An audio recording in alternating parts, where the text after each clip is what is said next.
Breaking news. Visakhapatnam ఎండాడలో betting కు మరో వ్యక్తి బలయ్యాడు. ఆన్లైన్ బెట్టింగ్ కు బానిసైన డోలా రాము ఆత్మహత్య చేసుకున్నాడు. మృతుడి సొంత ఊరు పార్వతీపురం, మన్యం జిల్లా బలిజపేటగా గుర్తించారు.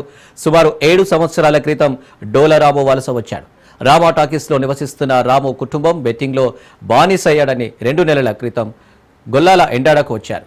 అయితే గతంలోనూ అప్పుల బాధలు తారలేక పురుగుల మందు తాగాడని చెప్పారు. ఇప్పుడు 20 లక్షలు అప్పు చేశాడు. ఇక అప్పులు ఇచ్చిన వారి వేధింపులు తాళలేక ఇంట్లో ఎవరూ లేని సమయంలో ఫ్యాన్ కు ఉరివేసుకుని ఆత్మహత్యకు పాల్పడ్డాడు. ఘటనపై కేసు నమోదు చేసుకుని దర్యాప్తు చేపట్టారు.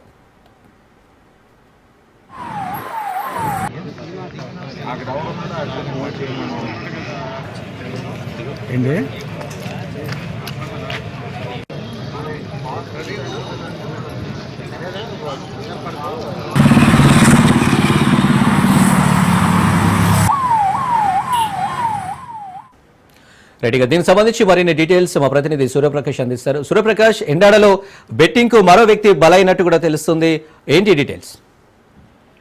Thank you Anil. ఇక్కడ పరిస్థితి చూస్తుంటే రోజు రోజుకి కూడా ఈ యొక్క యువతంతా కూడా బెట్టింగ్ బానిసలు అవుతూ, అలానే లోన్ యాప్స్ కి బానిసలు అవుతూ కూడా వారి యొక్క ప్రాణాలు తీసుకోవడం అయితే పరిపాటిగా మారడం జరిగింది. కరోనా నేపథ్యంలో అప్పటి నుండి ఆర్థిక పరిస్థితులు సరిగ్గా లేకపోవడం కారణంతో ఆన్లైన్ బెట్టింగ్స్ తో పాటు ఇలానే ఆన్లైన్ లోన్ యాప్ల్లో కూడా వాళ్ళు డబ్బులు తీసుకొని తిరిగి చెల్లించలేక ఆత్మహత్యలు చేసుకోవడం జరుగుతుంది. కానీ ప్రస్తుతం దానికి భిన్నంగా అయితే వివాహితుడు, అంటే 37 సంవత్సరాల డోలా రాము అనే వ్యక్తి అయితే గత పొట్ట చేత పట్టుకొని విజయనగరం జిల్లా బలిజిపేట మండలంలో గలావిల్లి గ్రామం, అంటే మారుమూల గ్రామం నుండి అయితే పొట్ట చేతి పట్టుకొని విశాఖ నగరం వచ్చి విశాఖ నడిబొడ్డులో అయితే ఒక షాప్ తీసుకొని అక్కడ స్క్రాప్ సామాన్లకు సంబంధించి ఆ యొక్క వ్యాపారం చేసుకోవడం అయితే జరుగుతుంది. 7 ఏళ్ళుగా అయితే ఈ యొక్క వ్యాపారం చేసుకోవడం చేస్తున్నాడు.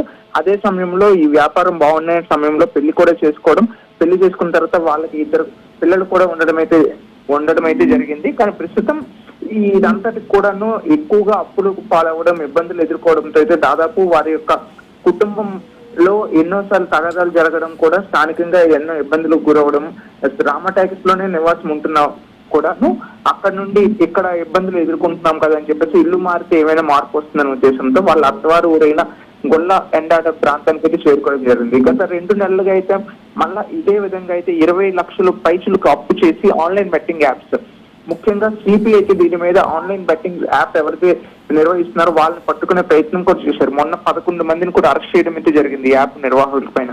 కానీ వాటి నుండి ఇప్పటికి సిపికి కంప్లైంట్ ఇచ్చి వాళ్ళ ముందుకు తీసుకెళ్లే ప్రయత్నం అయితే చేయకుండా ఎక్కడికక్కడ ప్రజలు కూడా దీనిపైన భయపడుతూ ఆత్మహత్యలు సిపి ఎన్నోసార్లు పిలుపునిచ్చినా కూడా వాళ్ళు ముందుకు వినకుండా ఇలా ఆత్మహత్యలు చేసుకోవడం, నిండు ప్రాణం బలి తీసుకోవడంతో ఒక నిండు కుటుంబం కూడా రోడ్డును పడిపోవడం అయితే జరుగుతుంది.